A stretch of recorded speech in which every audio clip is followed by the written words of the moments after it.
Deus nos dê a condição de não apenas compreender, mas aceitar todas as implicações do que nós veremos agora. Vamos orar. Senhor nosso Deus, nosso Pai, mais uma vez nos elevamos a Ti em oração, crendo na Sua graça, no Seu amor, na Sua misericórdia sobre nós, e queremos pedir ao Senhor, Pai, que o Senhor nos ilumine, nos dê a condição de compreender o que a Tua Palavra nos ensina, a compreender essas verdades bíblicas, teológicas, e pedimos, Pai, que isso possa fazer diferença em nossas vidas. Rogamos isso a Ti, crendo no Seu amor, em nome de Jesus. Amém. Meus irmãos, como vocês sabem, nós somos uma igreja reformada, e na verdade essa aula deveria ter sido dada em outubro, porque é o mês da reforma, nós nos lembramos, dia 31 de outubro, mas estamos perto ainda. Então é possível a gente lembrar de algo primordial para os protestantes e para os reformados. Hoje nós falaremos um pouquinho sobre somente a Escritura Sagrada.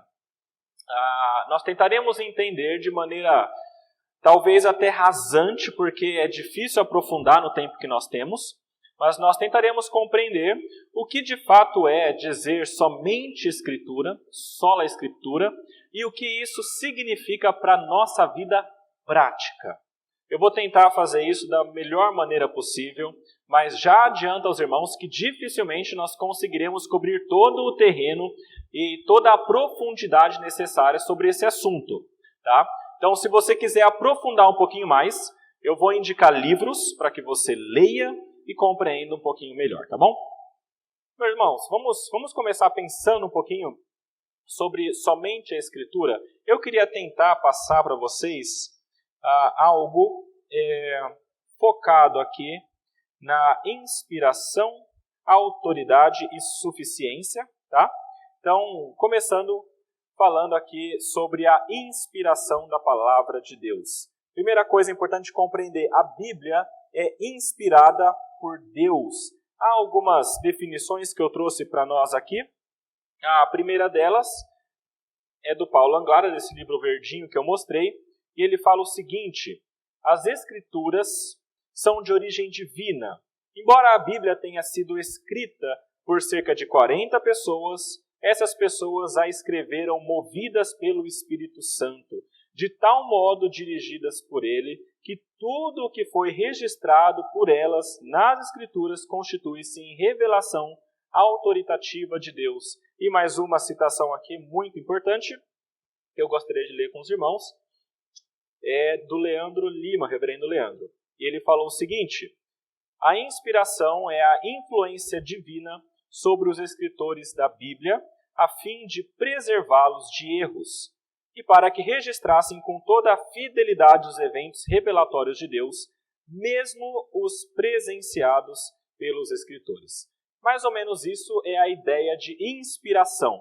É a ideia de que Deus, no seu poder, de uma maneira que a gente não compreende perfeitamente como foi, porque ultrapassa a nossa compreensão, mas ele inspirou ou respirou ou assoprou o modo como todas as coisas foram registradas na Bíblia. Isso é a inspiração da parte de Deus. E tem algumas evidências que nos mostram a veracidade da inspiração bíblica. A primeira delas, que eu acho que é uma das mais espetaculares, é a unidade da Bíblia. Eu não sei se vocês sabem, mas a Bíblia ela foi composta por mais ou menos, aproximadamente 40 autores. Então você imagine que 40 pessoas diferentes escreveram a Bíblia. E essas 40 pessoas diferentes eram de várias classes, várias culturas e várias posições sociais. Eram pessoas extremamente diferentes umas das outras. Havia pescadores, pastores, legisladores, reis, um médico, sacerdotes, governadores, fariseus, e a maioria deles nunca se viu. Começa a imaginar o quadro aí. E olha só, ela foi escrita durante 16 séculos. Ou seja, durante 1.600 anos, estes 40 autores diferentes, de várias profissões diferentes, de classes sociais, de conhecimento, intelecto diferentes, que viviam em lugares totalmente diversos. Eles escreveram um livro que tem tipos de escritas diferentes, históricos, biográficos, proféticos, éticos, poéticos, com assuntos diversos, fala da criação até a consumação. No entanto, todos estes homens escrevem apenas um livro, com uma mesma história central, convergindo em uma pessoa, que é Cristo. Dá para entender a grandeza disso? Ou seja, desses 40 autores, existia, na verdade, por trás de todos, um autor, que inspirou todos estes, que é o Espírito Santo. Meus irmãos, imaginarem um livro escrito por 40 pessoas diferentes, por exemplo, vou dar aqui um exemplo. Este livro aqui, muito interessante. Ele é escrito por vários autores diferentes. Tem o MacArthur, você tem o Mark Tatlock, você tem o Stuart Scott e alguns outros. Meus irmãos, esse livro, que é feito por mãos humanas e autores diferentes que se conhecem da mesma época de vida, com o mesmo paradigma e o mesmo histórico, esse livro já tem algum tipo de diferença entre os autores. E a história não é tão coesa quanto a palavra de Deus, que foi escrita por 40 pessoas diferentes durante 1.600 anos de épocas diferentes. Meus irmãos, só o fato da Bíblia ser um livro tão coeso, com uma história, isso já mostra que existe uma inspiração por trás. Existe um autor específico que é o Espírito Santo. Não há contradição, não há incoerência entre todos os seus ensinos, relatos e exortações. Meus irmãos, isso aqui mostra para nós já, logo de cara, que a inspiração é algo real. Eu queria mostrar para vocês uma imagem, que é uma que eu gosto bastante, que mostra para a gente essa unidade da Bíblia. É essa aqui. Não sei quantos já viram essa imagem. Eu gosto muito dela. Está dando para ver legal aqui. Vocês podem observar que existe uma linha, uma base, e várias linhazinhas brancas ali embaixo. Essa base contém essas linhas brancas. Cada linha é um livro. É um capítulo, da Bíblia. Você pode ver que no meio aqui você tem uma bem grande, que é o Salmo 119, né? Que é o maior capítulo. E todos esses capítulos aqui fazem parte da Bíblia, de Gênesis até Apocalipse.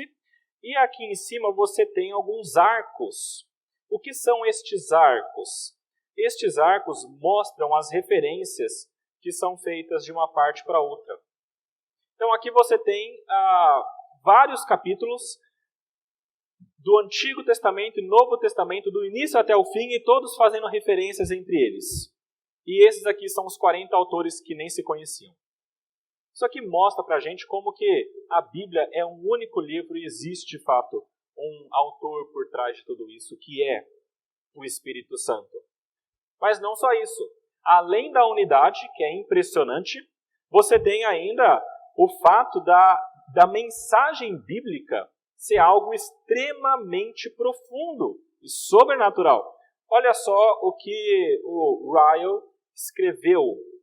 Veja só, ele escreveu o seguinte: ousadamente, é o que a palavra faz, ousadamente trata de assuntos que vão além do conhecimento humano. Quando um homem é deixado por conta própria, trata de coisas que são misteriosas e invisíveis: a alma, o mundo vindouro, a eternidade, profundezas estas que nenhum homem pode sondar. Todos os que têm procurado escrever a respeito destas coisas, sem possuir iluminação proveniente da Bíblia, fizeram pouco mais que mostrar sua própria ignorância. Olha as pessoas que ele coloca aqui. Quão obscuros estavam os pontos de vista de Sócrates, Platão, Cícero e Sêneca. Que é, assim, gente pequena, né? Mas olha só, conhecimento humano, que é longe da perfeição do conhecimento divino. E olha o que ele escreve no finalzinho, achei muito legal. Um bem versado aluno de escola dominical de nossos dias conhece mais verdades espirituais que todos aqueles sábios juntos. É interessante pensar, meus irmãos, que a própria palavra de Deus, dada por Deus a nós, nos dá um conhecimento mais profundo sobre alma, vida e tudo mais do que estes filósofos tinham, porque eles só tinham a observação da natureza e a lógica, e a razão deles. Mas o que nós temos é algo que vem de fora desse mundo. Nós temos o que Deus mesmo, pela sua graça, por meio do Espírito Santo, mostrou e revelou aos homens deste mundo e registrou de maneira perfeita. É por isso que a Bíblia é muito maior do que qualquer conhecimento humano. E aqui nós temos implicações que eu vou trazer daqui a pouquinho para vocês. Mas a Bíblia, meus irmãos, ela é muito superior do que o conhecimento humano, do que a capacidade humana. Na realidade, a Bíblia está tão além do que a gente consegue criar, que isso mesmo é uma evidência. A mente do homem não consegue criar o que a palavra de Deus nos traz. Olha só. A mente do homem não consegue criar um Deus triuno, não consegue conceber como é que é 3 em 1. Quem criaria isso? O homem não cria algo assim. Um Deus santo, justo, soberano, independente, onipotente, onisciente, onipresente, longânimo, misericordioso e amoroso. A maioria das pessoas que não vai falar de Deus vai falar que Deus é o Tupã, é o Sol, ou que Deus é um Deus poderoso, mas que ele tem sentimentos humanos, e na verdade é mais ou menos um homem que é mais poderoso. Quando você olha as diversas culturas, você nunca encontra uma figura como o Deus da Bíblia. É impossível. Porque o homem não consegue nem mesmo criar, inventar na sua criatividade pequena um ser tão diferente quanto Deus. Um livro que eu li há muito tempo atrás, que eu não recomendo por alguns motivos, mas eu achei interessante, porque o autor dele, ele é um psiquiatra, e ele não era cristão, mas quando ele começa a estudar a vida de Cristo, e ele faz isso naquele momento, por não ser cristão, para descreditar a palavra de Deus e a existência de Cristo, ele começa a estudar a pessoa de Cristo. E ele estuda e vai em dados históricos e começa a tentar entender a história. E ele, como psiquiatra, ele chega na seguinte conclusão: Jesus Cristo é real. Porque nenhum homem poderia criar no seu imaginário um ser como ele. A própria existência ideal de Cristo já é maior do que a nossa criatividade. Isso é uma evidência de que o que está na palavra é de fato inspirado por Deus. Outra coisa que o homem não conseguiria pensar, em vê-lo como totalmente corrompido. Via de regra, o conhecimento humano se vê como bom, como neutro, como um pouquinho bom, um pouquinho mal. Somente a palavra de Deus que coloca que o homem é totalmente mal. E isso vai além também do que o homem pode pensar ou inventar. Um homem não poderia inventar eleição, salvação pela cruz. Salvação pela cruz, já pensou sobre isso? A cruz, meus irmãos, é algo que era vergonhoso e ainda é vergonhoso. Porque é o modo como um grande bandido, um assassino, um estuprador era morto pelos seus pecados, pelos seus crimes. E aí a gente pensar em um Deus que manda o seu filho para morrer em uma cruz como um assassino. O pastor João Paulo Tomás de Aquino, ele foi no acampamento de adolescentes da nossa federação de UPAs e ele pregou um pouquinho sobre isso. E eu achei interessante a comparação que ele fez. Ele falou, olha, a cruz é uma coisa que está muito longe, né? A gente não consegue imaginar, já tomou até outras cores, parece uma coisa bonita. Vamos trocar. Troca a cruz por cadeira elétrica. Tá? E aí você imagina que Deus envia o seu filho para esse mundo, para ser um homem, e como um homem, viver até um ponto em que as autoridades decidem mandar ele para a cadeira elétrica. Gente, isso é... E essa morte na cadeira elétrica é aquilo que vai nos trazer a salvação. Tudo isso ultrapassa a nossa condição de criatividade. Meus irmãos, o que a palavra diz acerca dele é verdade, mesmo porque a gente não conseguiria criar algo assim, é loucura para o homem natural. Abre aí em 1 Coríntios capítulo 1, versículo 18. É um texto que eu gosto sobre a salvação. O que a palavra diz sobre ela.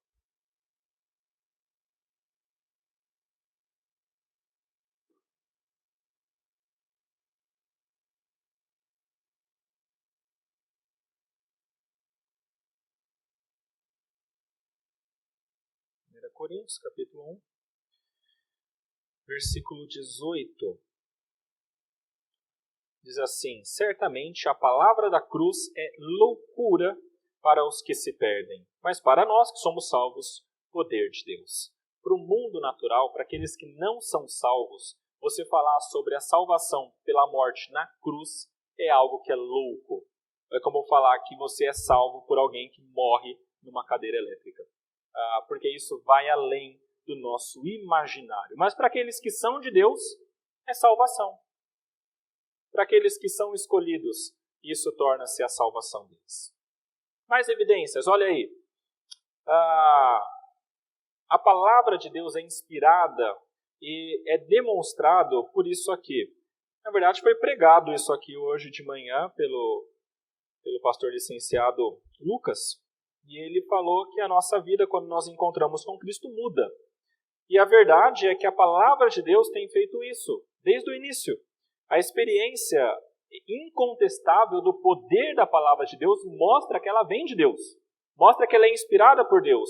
A Escritura ela é um instrumento de obra sobrenatural no coração das pessoas. É a Escritura que vai, pelo poder do Espírito Santo, vivificar os mortos e transformar os mortos. Quer ver evidências? Pessoas transformadas. Pense em Paulo, que era um perseguidor, Pedro, Agostinho, John Bunyan, John Newton, Whitefield, Wesley e muitos outros. Pensa na sua vida. Pensa em pessoas que você conhecia antes da igreja e vê como é que era a vida dela. Meus irmãos, a palavra de Deus é tão poderosa que ela muda diametralmente a vida das pessoas. Alguém que vivia como um blasfemo, como alguém que xingava a Deus, como alguém que batia na esposa e nos filhos, como alguém que era ladrão, que era um assassino, é totalmente transformado para ser alguém parecido com Jesus. Meus irmãos, isso também não cabe na nossa mente humana. Como que isso acontece? A palavra de Deus, que vem por meio de homens inspirados pelo Espírito Santo de Deus. Jesus também pensava isso. Olha só, ele tinha uma reverência muito grande quanto à palavra de Deus. Abre aí em Mateus 5, versículos 17 e 18.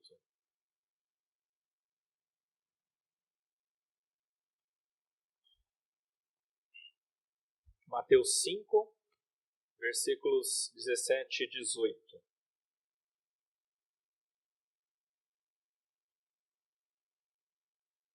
Vamos ler junto, meus irmãos, esse pequeno texto. Mateus 5, 17 até 18.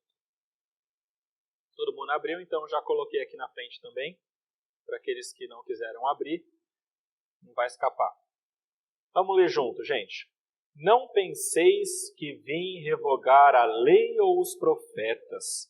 Não vim para revogar, vim para cumprir. Porque em verdade vos digo, até que o céu e a terra passem, nem um i ou um tio jamais passará da lei, até que tudo se cumpra. Jesus tinha uma visão muito elevada também da palavra que era inspirada por Deus. Lá em João, capítulo 10, versículo 35, ele fala claramente, a Escritura não pode falhar. Porque toda a palavra de Deus é inspirada por Deus. No Antigo Testamento também alguns homens, profetas, eles demonstraram que a Escritura vinha da parte de Deus. Por exemplo, muitas vezes quando você vai nos escritos proféticos, você vai encontrar essa fórmula aqui. Assim diz o Senhor. Isso aqui a gente encontra no Antigo Testamento. Ouvir a palavra do Senhor, ou a palavra que veio da parte do Senhor, lá em Jeremias, Isaías, no Êxodo, lá em Deuteronômio, em todos esses livros, essas partes, a gente encontra essa fórmula profética. Hoje em dia tem gente que usa essa fórmula aqui de maneira errada, né? Então a gente encontra várias pessoas de várias igrejas dizendo assim diz o Senhor e fala algo como se fosse com a autoridade bíblica. Mas na verdade a autoridade bíblica somente estes homens inspirados por Deus tiveram. Olha esse que interessante. Abra em Hebreus 3, versículo 7. Isso aqui tudo, gente, são evidências de que a inspiração é verdadeira. Hebreus capítulo 3, versículo 7. Na verdade, de 7 em diante, nós temos um grande texto, mas eu queria que a gente focasse nesse aqui. Hebreus capítulo 3, versículo 7, o escritor de Hebreus começa falando assim: Assim, pois, como diz o Espírito Santo, e aí ele traz uma citação da palavra de Deus. Eu acho interessante esse texto porque mostra que a própria Bíblia atribui a si mesma a autoria sua ao Espírito Santo. O Espírito Santo, por meio de homens, trouxe essa palavra aqui. Hoje, se ouvides a sua voz, não endureçais o vosso coração e tudo mais. E isso tudo aqui foi dado pelo Espírito Santo para homens santos, inspirados por ele, escreverem. Por isso que em Hebreus nós temos, assim como diz o Espírito Santo. Tudo isso aqui são evidências. E olha aqui uma bem clara. Essa talvez seja a mais clara que nós temos. 2 Timóteo. Abre aí no capítulo 3. 2 Timóteo, capítulo 3, versículos 16 a 17.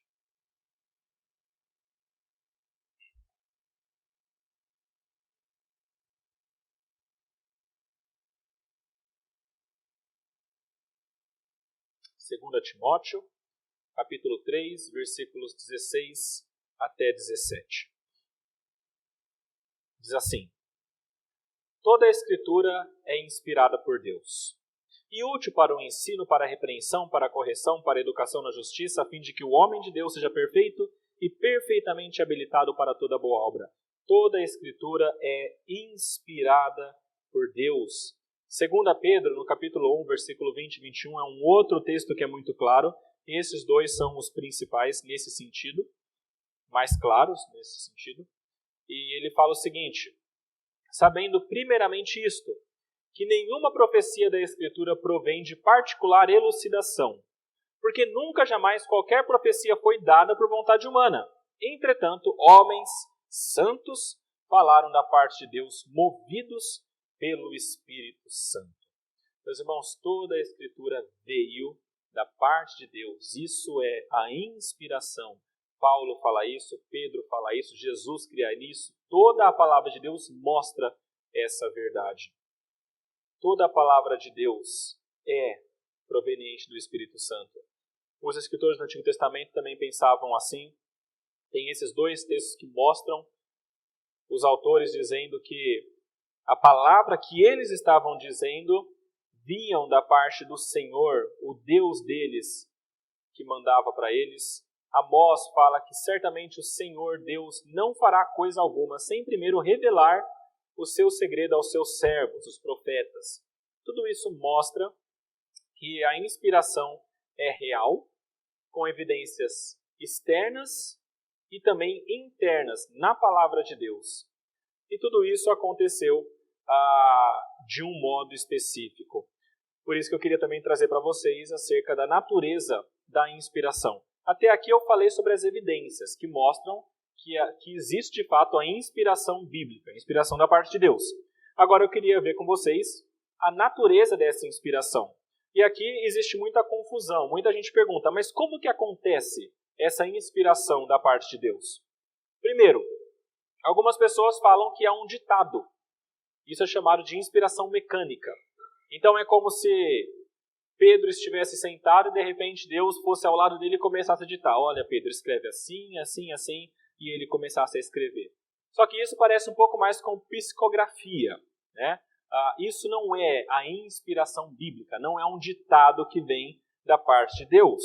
Mesmo porque a Bíblia é cheia de diferentes tipos de escrita. Você vai ver homens escrevendo muito bem como Paulo, homens escrevendo mais ou menos como João. Você vai ver homens escrevendo de maneira poética como Davi nos Salmos e homens escrevendo de maneira histórica como Lucas. Então existem vários tipos diferentes de escrita, o que mostram que não é apenas um ditado. Se fosse ditado, então Deus, ele cada vez é uma... Não, existe alguma coisa diferente. Não é um ditado. Alguns falam que era uma inspiração dinâmica. A ideia de que Deus iluminou os homens e eles eram santificados. Então é mais ou menos assim. Você é crente e você vive a sua vida cada vez mais sendo santificado. E chega um ponto que você escreve coisas. E essas coisas, por você ser tão santificado, elas são inspiradas por Deus. Só que isso aqui também tem problemas. Se a gente fala que é assim, então os livros seriam falíveis, porque há uma hora a pessoa santificada escreve algo que vem de Deus, porque está muito santificado, mas outras horas ele não está tão santificado assim, então não é. Isso aqui traz problemas para inspiração. E se fosse assim, qualquer homem santo poderia escrever. O que parece, meus irmãos, é isso aqui, que é uma inspiração orgânica. Qual que é a ideia? Isso aqui é o que nós cremos. Que Deus inspira e o escrito é guiado e supervisionado pelo Espírito Santo. É mais ou menos assim. Os homens eram homens crentes, santos, e eles viram a revelação de Deus, pode ser na história, pode ser que Deus tenha revelado em sonho, por aí vai. E Deus, em um momento específico, inspira estes homens a registrarem essa revelação que eles viram e conheceram, de maneira que até o registro é supervisionado por Deus. Não ditado, mas guiado. Significa que tudo que está registrado aqui, inclusive as palavras, foram guiadas pelo Espírito Santo, mas sem anular quem a pessoa era. É por isso que nós temos autores diferentes, com escritas diferentes, mas um autor por trás, que é o Espírito Santo. Ele inspirava e guiava, de modo que tudo que está escrito, Deus quer passar para a gente, mas sem anular, sem tirar fora quem estes homens eram. Deu para entender? Isso aqui é importante, tá? Inspiração, então, foi orgânica. E uma outra questão que muita gente levanta, até onde que vai a inspiração?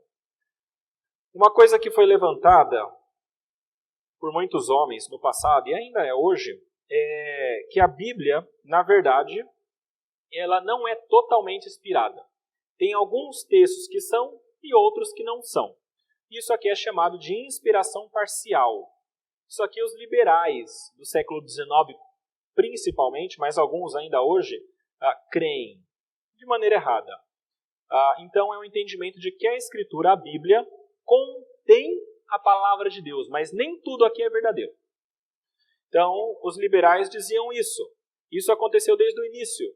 Um homem chamado Marcião, lá no segundo século, ele já quis, pelo entendimento dele, decidir o que era um livro canônico ou inspirado e o que não era. Tá? Desde o início, então, já tem gente pensando isso, rejeitando que a Bíblia por inteiro é inspirada.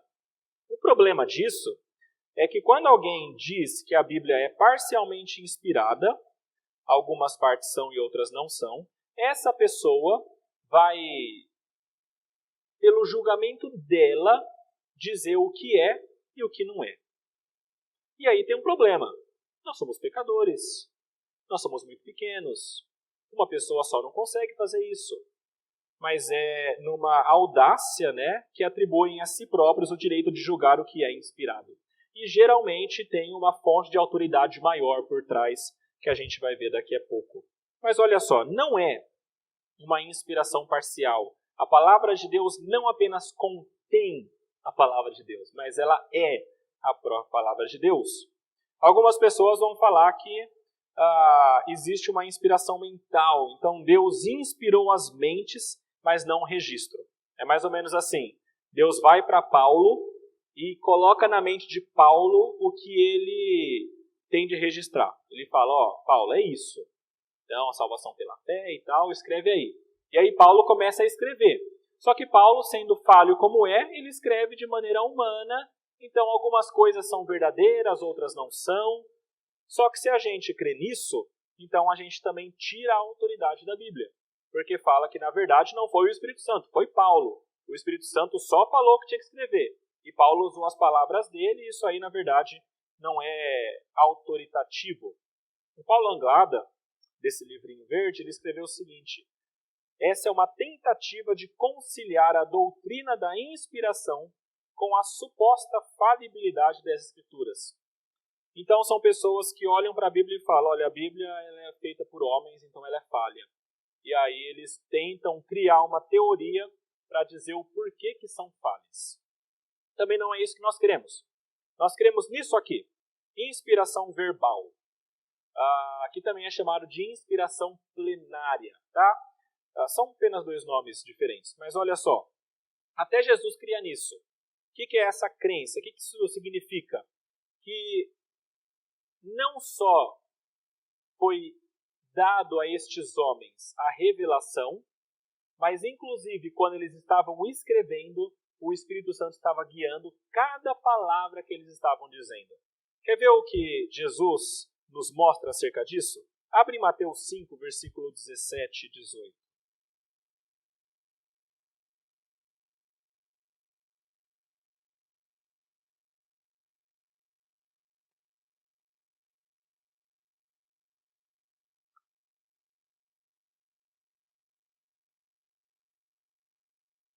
É um texto que a gente já leu, mas olha só o que ele fala. Ele diz que ele não veio revogar, ele veio para cumprir a lei.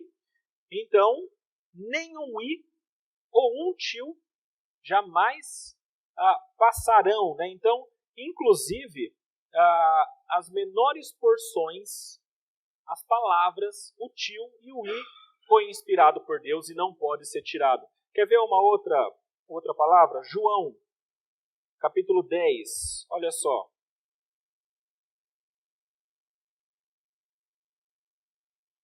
João 10, 34 e 35.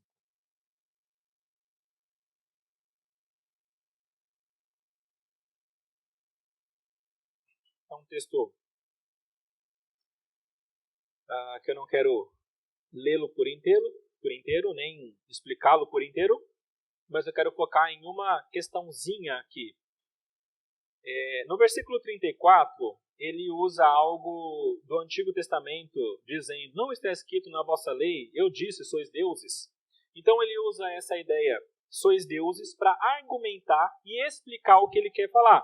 Então ele continua, Jesus, se ele chamou deuses aqueles a quem foi dirigida a palavra de Deus, e a Escritura não pode falhar, então, versículo 36, ele continua a explicação. O que eu quero trazer para vocês aqui? Jesus utiliza uma palavrinha do Antigo Testamento para basear a sua argumentação. Ou seja, inclusive as palavras, por menores que sejam, elas foram inspiradas por Deus. Isso é importante para nós. Paulo também fez isso. Gálatas 3, versículo 16, abre aí para você ver. Gálatas, capítulo 3, versículo 16.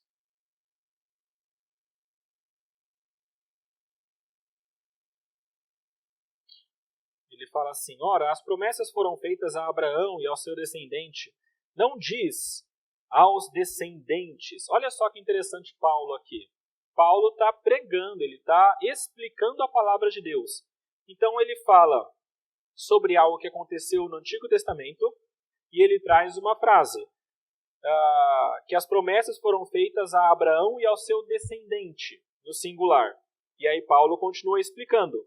Não diz aos descendentes, como se falando de muitos.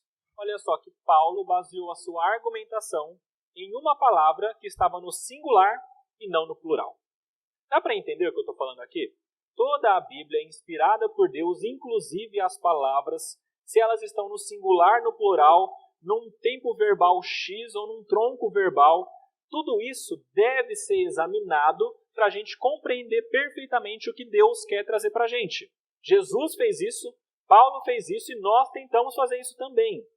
É por isso que nas pregações que você assistir, ou observar, você perceberá que muitas vezes são feitas menções a uma palavra apenas, a um tipo de verbo que foi utilizado, porque tudo isso mostra o que Deus de fato quis passar para nós.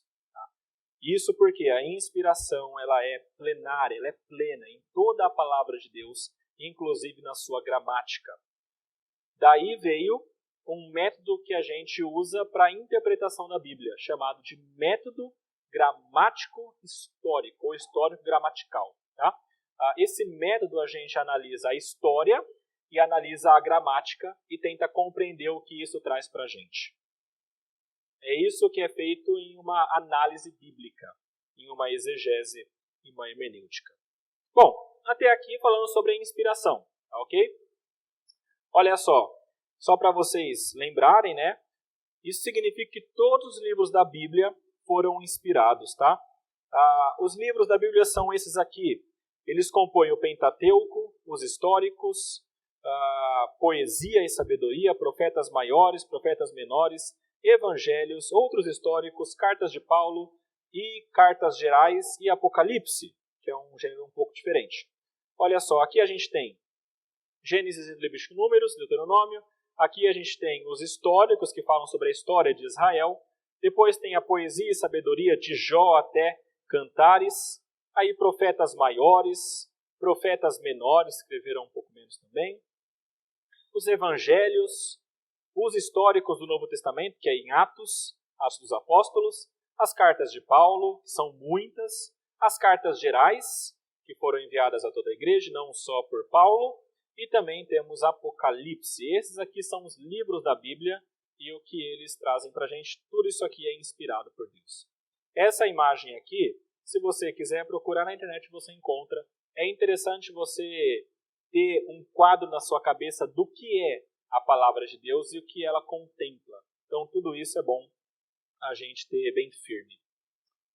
Algumas implicações acerca disso, tá? Sobre a inspiração. Eu não sei se eu vou conseguir chegar em outras partes, mas a gente começa por aqui. Uma implicação que eu achei muito interessante, certa vez, é essa aqui. A Bíblia é ou traz vida? Inspirada significa respirada ou soprada. Se toda a Escritura é soprada por Deus, existe algo que é o próprio sopro de Deus. E uma implicação que certa vez eu li, eu acho bastante interessante, é que a palavra é soprada por Deus e, na verdade, também o homem recebeu o Espírito de Deus pelo sopro. Olha só que interessante. O Espírito de Deus me fez e o sopro do Todo-Poderoso me dá vida. Em Gênesis 2:7. Então formou o Senhor Deus ao homem do pó da terra e lhe soprou nas narinas o fôlego de vida, e o homem passou a ser alma vivente. Eu acho interessante como que essas palavras são utilizadas na Bíblia. Na palavra de Deus, apenas duas coisas recebem o sopro divino: o ser humano e a palavra dele. E é claro que algumas implicações e aplicações podem ser tiradas, têm que ser analisadas bem claramente, para não ter confusão, mas me parece que a palavra de Deus, por ser inspirada, de fato, gera e traz vida. E a gente sabe disso porque quando a gente lê a Bíblia, sendo tocado pelo Espírito Santo, a gente tem a vida. E a palavra de Deus, quando lida, compreendida e aplicada, ela muda a nossa vida. Tudo isso vem pela palavra de Deus. A Bíblia é ou traz vida para nós. E isso aqui nos traz já também outras implicações. Ela é importante, ela deve ser lida, ela deve ser buscada pelo valor dela. Olha o que mais significa para nós. Outra implicação é a palavra de Deus. Isso aqui é bem lógico, mas tem que ser trazido. Na Bíblia nós encontramos o que Deus quer dizer aos homens, sendo palavra dele. Quando Deus inspira, passa aos escritores a sua vontade. Você quer saber qual que é a vontade de Deus? Leia a Bíblia. Ou como reverendo Augusto Nicodemos certa vez disse, alguém queria muito ouvir Deus falando para ele em voz audível E aí ele fala, quer ouvir Deus falando para você em voz audível? Leia a Bíblia em voz alta. Você vai ouvir Deus falando para você em voz audível. É a mesma coisa. A palavra de Deus é essa, escrita, e você lê para que você saiba qual é a vontade de Deus. Ela é verdadeira e inerrante. Tudo que está na palavra de Deus é verdade. Não tem erros nela. Existe uma grande briga acontecendo nesse campo, né? Então há pessoas que tentam encontrar na Bíblia erros, contradições, e passam a vida fazendo isso, buscando encontrar onde que está errado, aonde que está o erro, o que tem aqui que não está certo, quando que um vai contradizer o outro, e fazem isso o tempo todo. Até hoje não conseguiram. Tá? Existem algumas coisas que são levantadas, que são facilmente explicadas por uma simples exegese do texto e compreensão do que a Bíblia é, que é uma palavra, não é um livro de ciência, não é um livro de história, ela é focada para um objetivo. E quando a gente compreende, a gente percebe que de fato não há erros nela. Eu não posso entrar em cada uma dessas questões. Se você ler, esse livrinho aqui já vai ter alguma coisa para você. Aqui você tem algumas questões que são levantadas por essas pessoas e as respostas. Esse é um bom, tem um outro também que é bom, que é o do Josh McDowell, que chama Evidência que Exige o Veredito. Também é bem legal para esse ponto, para você compreender. Outro, Merece Confiança ao Novo Testamento, também é legal. São alguns textos que trazem para a gente esses ataques das pessoas que querem contradizer a Bíblia e as respostas para eles, tá? Aqui é uma coisa bem lógica, né? Se o Deus Criador de todas as coisas é o autor da Bíblia, então logicamente que tudo que está escrito nela é verdadeiro. Se Deus foi quem inspirou, tudo que ele falou ali é verdade. E ele conhece o mundo melhor do que a gente, porque ele criou, tá? E isso não significa que a Bíblia ensina tudo sobre tudo. Isso aqui é importante, tá, gente? Mas significa que tudo que é ensinado na palavra é verdade. Então, se você quiser encontrar na Bíblia tudo, sobre tudo, você não vai encontrar. Você não vai encontrar uma especificação muito concreta acerca do seu próximo passo. Casar ou fazer um intercâmbio. Tá? Você não vai encontrar isso explícito na palavra de Deus. Você não vai encontrar a palavra de Deus explicando cientificamente como que uma molécula interage com outra. Você não vai encontrar isso, porque não é o propósito dela. Mas tudo o que ela trouxer é verdadeiro. E a palavra de Deus traz para a gente muitos princípios. E esses princípios que vêm da palavra de Deus nos ajudam a guiar a nossa vida. Por exemplo, eu caso ou eu faço um intercâmbio?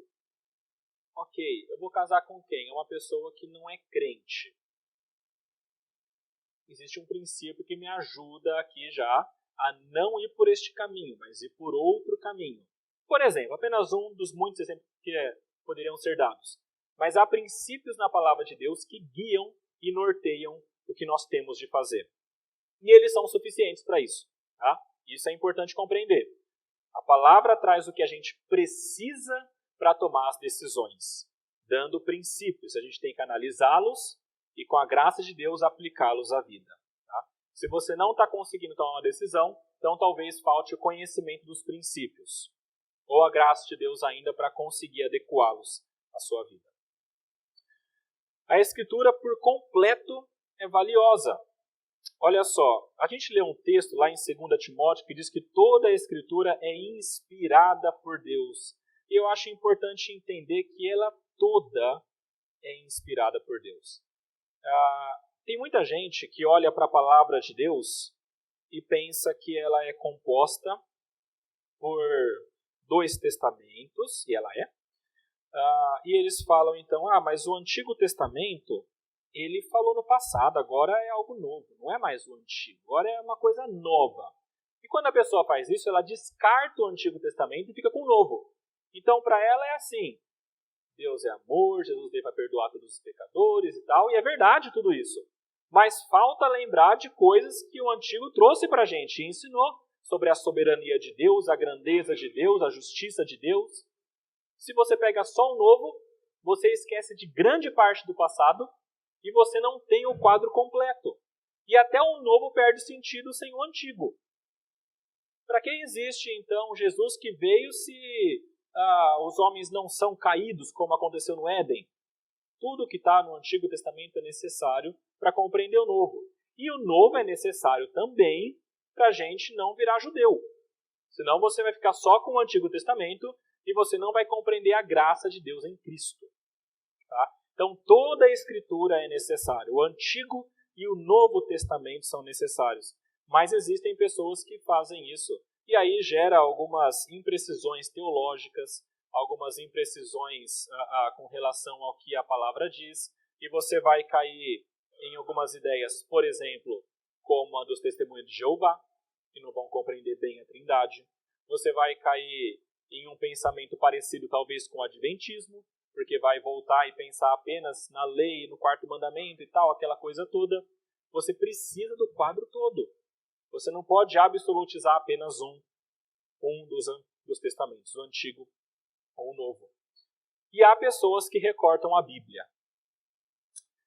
Só acreditam no que é bom para eles. Se em algum momento contrariar o seu modo de vida, seu pecado, elas deixam de lado e resolvem não considerar aquela parte.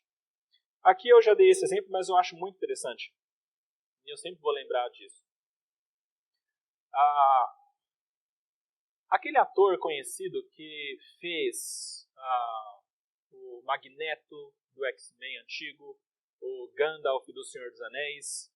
Eu sempre esqueço o nome dele, mas ele é um ator muito conhecido que fez vários filmes desses. E eu acho interessante porque ele é homossexual. E ele diz claramente em uma entrevista que quando ele vai para hotéis, existe uma Bíblia de cabeceira muitas vezes nos Estados Unidos. Aqui no Brasil também tem. E ele pega essa Bíblia, ele abre, naquelas passagens que falam contra o homossexualismo, e ele rasga e joga fora. E aí ele explica por que eu faço isso, porque eu acho que é ofensivo. E eu acho que não tinha que estar lá. Ok. E ele não é uma pessoa que, até onde eu sei, ele não crê na Escritura como nós cremos. Mas ele faz justamente isso. Ele pega a parte que não agrada e joga fora e fica com o resto. E muita gente faz isso, porque há partes na Bíblia que de fato ofendem o nosso modo de vida. E é bom que seja assim. Porque a palavra de Deus mostra o que está errado na nossa vida. E a gente tem que mudar. Não é a palavra que tem que ser rasgada e tirada parte dela fora. É a nossa vida que tem que ser rasgada e tirada parte dela fora. E a gente se adequa à palavra e não a palavra a nós. A palavra permanece a mesma. Nenhum i, nenhum tio tem que ser tirado. Mas a nossa vida deve ser modificada. A palavra de Deus, por completa, é valiosa e traz como deve ser a nossa vida. Meus irmãos, eu ainda tenho mais de 25 slides e eu penso que não vai dar. Então, eu vou acabar por aqui, depois a gente fala sobre a autoridade da Bíblia e sobre a suficiência dela, mas eu creio que já deu para ter uma noção sobre a inspiração e a gente traz um pouco sobre a autoridade e suficiência. Porque ela é inspirada, ela também é autoridade e ela também é suficiente para guiar a nossa vida no que a gente precisa para ter a vida e para ter também uma vida santa. E mostrar para os irmãos alguns livros que eu usei aqui para consulta e algumas citações estão aqui, mas se vocês quiserem também, primeiro, é claro, nós temos o nosso livro aqui, que nós estudamos, que é do reverendo Leandro Lima. Esse livro aqui trata sobre esse tema de somente a Escritura. Isso aqui você recebe em uma das nossas salas gratuitamente. Então, faça essa sala de teologia e você também recebe esse livro para conseguir compreender essas questões. Mas tem alguns outros aqui. Esse aqui é o Sola Escritura, do Paulo Anglada. Se você quiser adquirir e lê-lo, vale muito a pena. Ele trata sobre tudo que eu vou falar aqui. Bastante do que eu vou falar aqui foi tirado desse livro e baseado neste livro, tá? Então, se você quiser um livro bom sobre somente Escritura, é este aqui, do Paulo Anglada. Mas tem também alguns outros. Este aqui eu também indico, Nossa Suficiência em Cristo, do MacArthur. Tá? Ele fala sobre 3 influências letais que minam sua vida espiritual. Então aqui fala também sobre somente Escritura, eu usei também. Este aqui é espetacular, Nada Além das Escrituras. É um livro que fala sobre a Escritura como base de tudo e especificamente sobre aconselhamento bíblico. Tá? Então, se você quiser compreender um pouquinho mais sobre a Escritura em ligação ao aconselhamento bíblico, na verdade, eu tenho 2 de aconselhamento também aqui. Fundamentos Teológicos do Aconselhamento Bíblico, também muito bom, do John Babler. Esse aqui também trata sobre somente a Escritura. Este aqui também, do John MacArthur e do Wayne Mack, tá? Introdução ao Aconselhamento Bíblico. Se você também quiser adquiri-lo e lê-lo, vale muito a pena. E o último, que é do John MacArthur, que é o Pense Biblicamente. Esse aqui é muito legal, fala sobre a autoridade da Bíblia e como que isso aplica à nossa vida, tá? Então, algumas indicações. Se você quiser aprofundar um pouquinho mais no assunto, você pode comprar esses livros e ler. Se você não conseguiu anotar, tirar foto, depois você pode ver pela internet ou falar comigo que eu passo para você, tá bom? Vamos fazer uma oração e a gente encerra. Peço para o diácono Eli, que está com o microfone na mão, fazer a oração para nós e encerramos esse momento. Senhor, nosso Deus e Pai, obrigado por esse dia. Obrigado pela palavra que foi exposta, a palavra que vem do Senhor. Possamos nos alimentar dela, possamos colocar nossa vida, ó Deus, baseado na Tua palavra, porque sabemos que ela é vida, sabemos que ela nos fala da Tua vontade para nós, ela nos mostra o Teu amor através de Cristo Jesus, e que possamos, ó Deus, nos aprofundar cada dia mais, buscar e verdadeiramente, ó Pai, sermos transformados por ela. Que o Senhor fortifique a Tua igreja, ó Pai, que ela possa estar também baseada sempre na Tua palavra, Deus, e pregar essa verdade para todo o mundo, para que todos aqueles que ouçam, ó Deus, possam ter suas vidas transformadas por ela. É em nome de Jesus Cristo que nós oramos. Amém. Amém. Amém, meus irmãos.